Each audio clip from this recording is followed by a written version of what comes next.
I'd like to welcome everyone to the Logan Rotary Club today. We have Beatrice Sias with us, and she's with the lead organization, and she'll be speaking on her program, Grow Appalachia.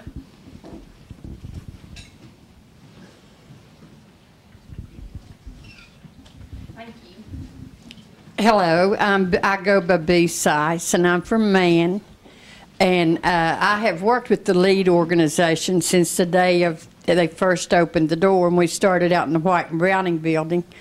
But I'm with Grow Appalachia now, and Grow Appalachia is a grant-funded organization that was founded by John Paul DeJora. He was a homeless man. He had a very hard life.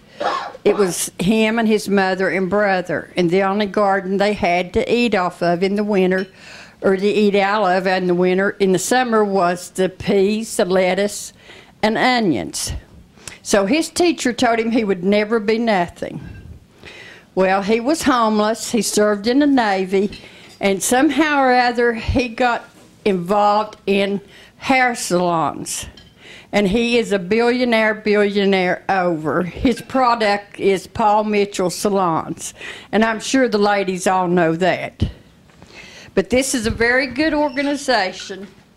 It's good for the unemployed. It's good for the even people that's working. It's good for first-time gardeners.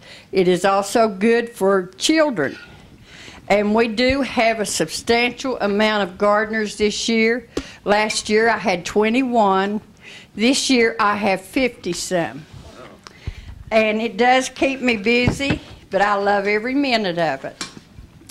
And anyone that wants to participate in this program can. Now,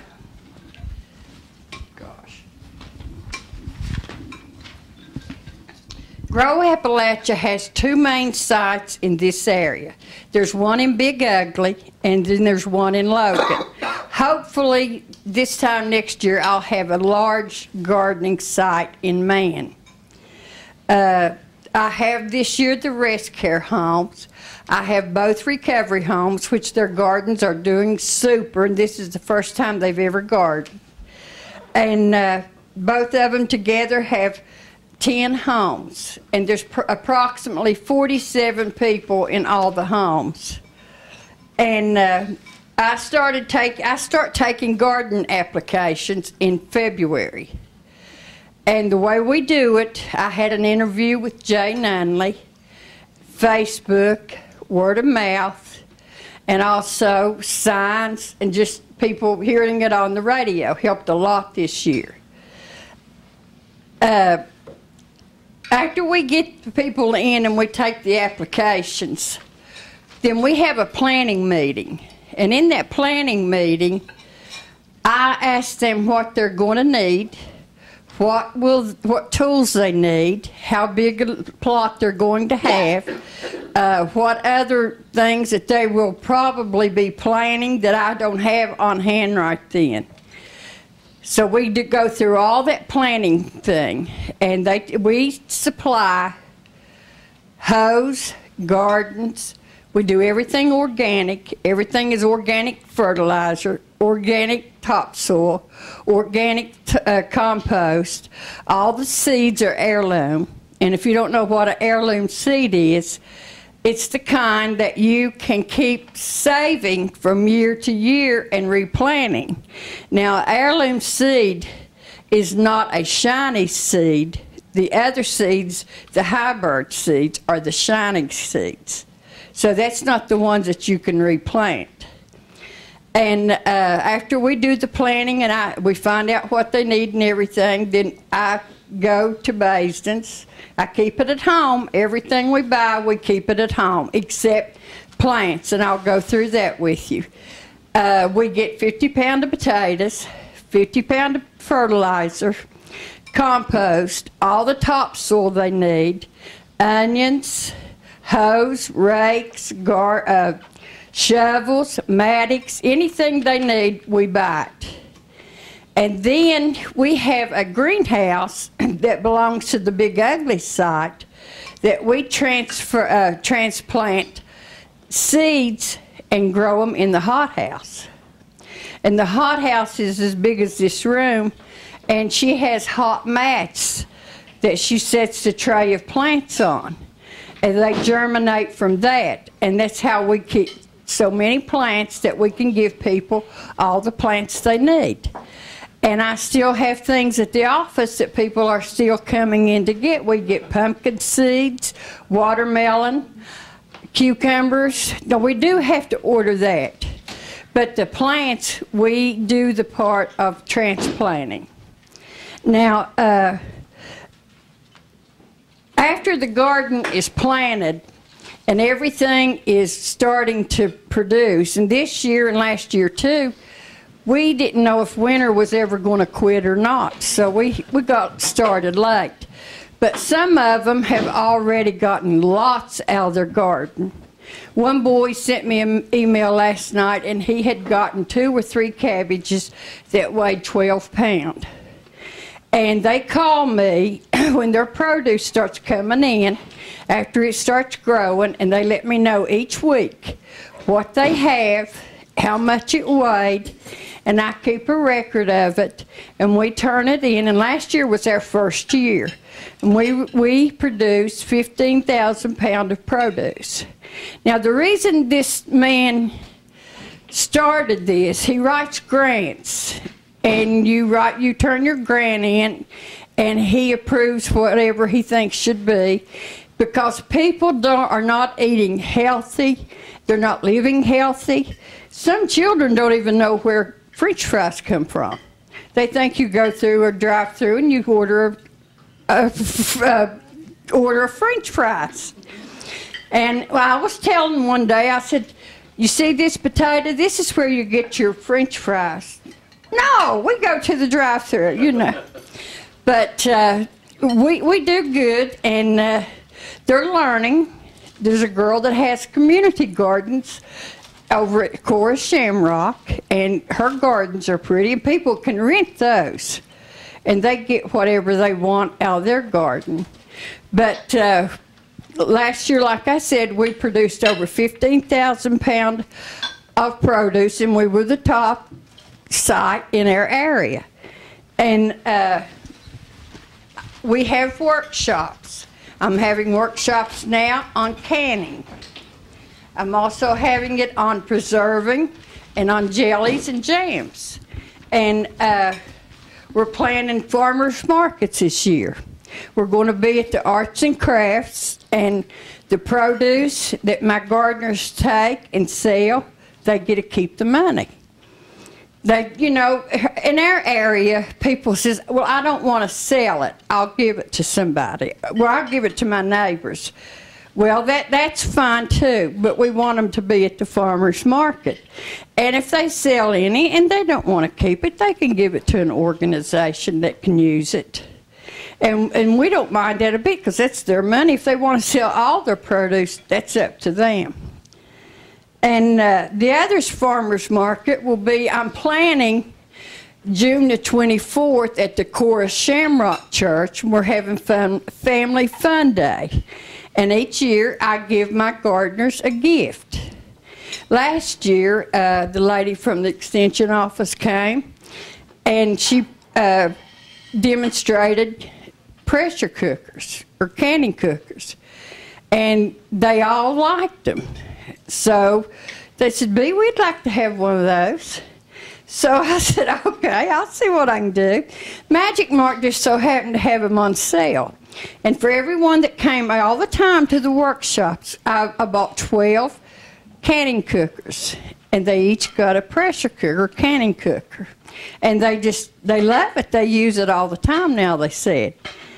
And February is the time that you need to sign up and to get your application in for this, because that's when I start taking the applications. We do not discriminate against anyone. We have unemployed minors. We have minors working. I have retired people. I have children. I have the rest care and the recovery homes. I have husbands and wives. Whoever wants to garden is more than welcome to garden, and we will supply everything they need. And the only thing that we do that other people do not want to do is ours is all organic. And really it's better because it's healthy, and we don't use a lot of greasy stuff, which is good, but that's not healthy. And we all know that used to, back in the olden days, they could use all the grease and stuff they wanted to, but they got out and worked in the garden in the evening. But I go visit each and every garden, and I take pictures of every garden. And we just have a good time, you know, just gardening. And people really enjoy it. And they have such wonderful produce. And yesterday, this one girl sent me a picture of 2 hot peppers that she had gotten out of her garden. And they send me pictures every day. And I'm proud of them. And if any of you all would like to be one of my gardeners, I would certainly take you. We will have more than what we did this year. Last year I only had 21. So this year I've got quite a few. But do any of you have any questions? How is this funded? By grants through John Paul to Georgia. Michael Tierney is over Grow Appalachia in the Big Creek area. There's a Big Creek community place over there where the old school used to be. And they have turned that into an after-school program. He feeds the kids after school. And they have a big greenhouse. And I go over and we transplant seeds. And I've given, not only my gardeners, but everybody else that asked me for plants, you know, I have given everybody plants because we had more than we could use. And we just, it's really therapy. Gardening is therapy. I know I can be stressed in the evening. And, you know, after you work with plants and people all day, you really don't want to go work in your own garden. So, but I go out and I pull a few weeds, or I'll look and see if this is on or if that's come on. And the stress is gone. And it's just a therapy that helps everyone. And even the people will tell you that they are very less stressed since they have their garden. I said, well, we don't know what we're going to do in the wintertime. So, well, plant something, you know. You can, and there is things you can plant in the winter, like greens, kale, spinach, mustard, all that. You can still plant that in the winter. You can also have cabbage in the winter. And cabbage, the green things are the ones that you plant first that won't freeze. People's beans are coming in. I hope we have a lot for the farmers market. And everything's starting to produce real good now, and we're just tickled to death. Is there a particular size of land that the people have to have? Or? You could have raised beds, and we supply the potting soil. Now, we don't supply the treated lumber, you know, the boards, logs for it, but we do, we'll supply the treated, untreated. And there's several people that has raised beds. And they grow just as much, really, as people with a large plot of ground. Now, there's one man that I have, he taught us how to plant potatoes in a cage. And he took a wire, you know, like fencing wire, and he made it to where he could make a circle out of it and hook it together. And he dug a hole, he put in organic fertilizer, then he put in potatoes, cut up like you're supposed to, then he put in straw, and then he kept doing that again, all the way up. And he told me he had plenty of potatoes already. In fact, he's already eating potatoes. You can do that with tomatoes. I took mine that he made me and stuck my tomatoes with it. So they will vine up the tomato instead of going out. Zucchini is very easily to raise. or to grow. It's zucchini will go everywhere, and squash. And it's very easy. All you have to do is give it a little bit of love and tender care, and you've got a beautiful garden.